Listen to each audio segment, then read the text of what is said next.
Hey everybody, it's Tom Barnes. This is the Chicago scene in Chicago's Loop at the Auditorium Theatre, one of the many theaters that are closed, that have been closed since the beginning of the pandemic.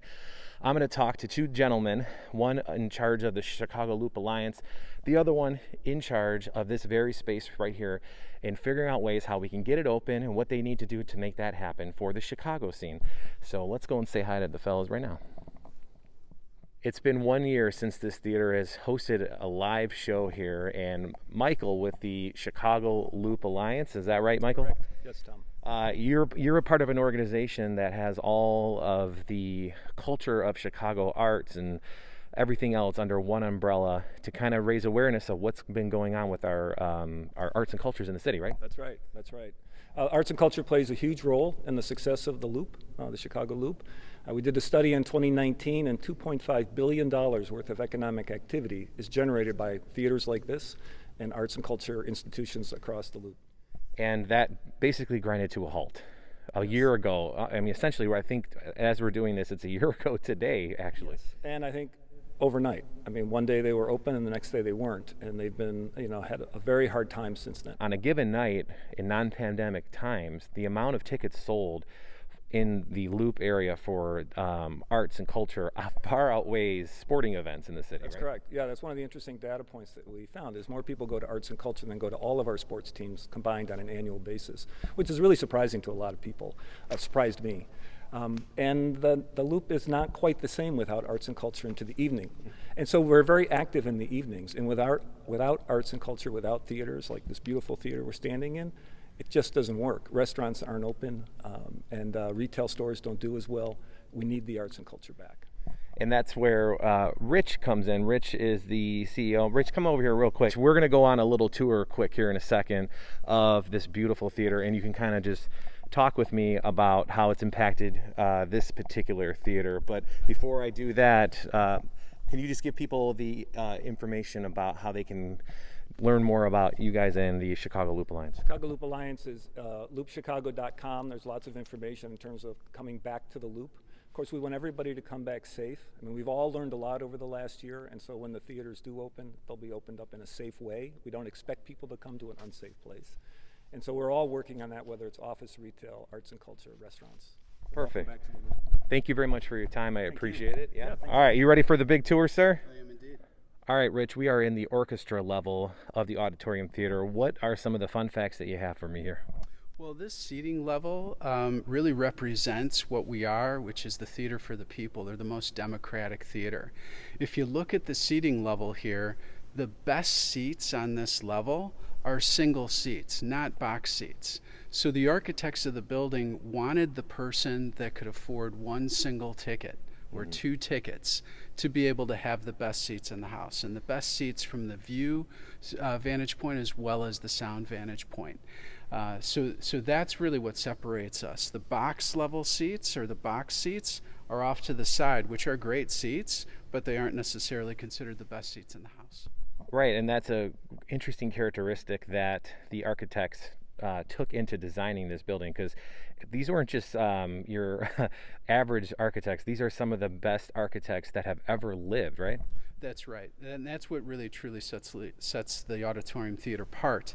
Dankmar Adler, Louis Sullivan, and they did have an intern on the project at the time by the name of Frank Lloyd Wright. Did you say intern? He was just a young lad wandering the prairies of Illinois at 18 years old and decided he wanted to start working in architecture. So they hired him on as a junior draftsman. And really what you have there is you have sort of the dream team of American architects at the time. And this amazing space is really what we get out of it. Historians have said if these walls could talk as far as the building is concerned, but there are walls that speak to you in this building with the paintings that you have that signify different types of or different parts of the season and reflecting life, right? That's exactly right. So we have murals in the house. So when you come to the theater and you're watching the performance on stage and soaking it in, you can also let your eyes wander out into the theater. We have some beautiful murals up on the third floor where you could see them closely. One of them is a rendering of the springtime, and then on the opposite side, it's a rendering of the fall, which really designates the birth in spring to fall, where things sort of regenerate again for the next season. In addition, we have our proscenium arch, which if you look at the right side of it, it indicates birth, and then it travels through one's life all the way to the left side, signifying their death. So it's really just an amazing architectural gem that we want to welcome people back into again very soon. The archways in here are just, I mean, they are signature Sullivan, right? I mean, they are stunning. The gold leaf, the lights, everything. It's just, it's amazing the amount of detail that has gone into this building. And it is 6 stories. That's right. It's massive. And you have parts that are still very much the way it looked. I mean, when was this space built? It was built in 1889, so we're 131 years old. This December, it'll mark our 132nd anniversary. And, you know, in that time, we've welcomed as many people as we can into the building, and it's really just a beautiful space that we want to open up again. And you talked about this too. I think it's a big pivotal moment in Chicago history. When this was done, basically the leaders of the city, you know, looked to the committee that decided where the World's Fair was going to go in 1893, and this was basically the linchpin, if you will, to seal the deal. It was the catalyst to Chicago getting the Columbian Exposition and the World's Fair. So they saw this building once it was finally constructed and said, listen, if Chicago can build a structure like this, with as beautiful and as usable as this, they can host the World's Fair. And that goes to the unique aspects of this space. You know, in the archways there, they have vent covers, and that's underselling it a lot because you wouldn't even know that they are vent covers. But that was, you know, what was the term that you said that was made famous?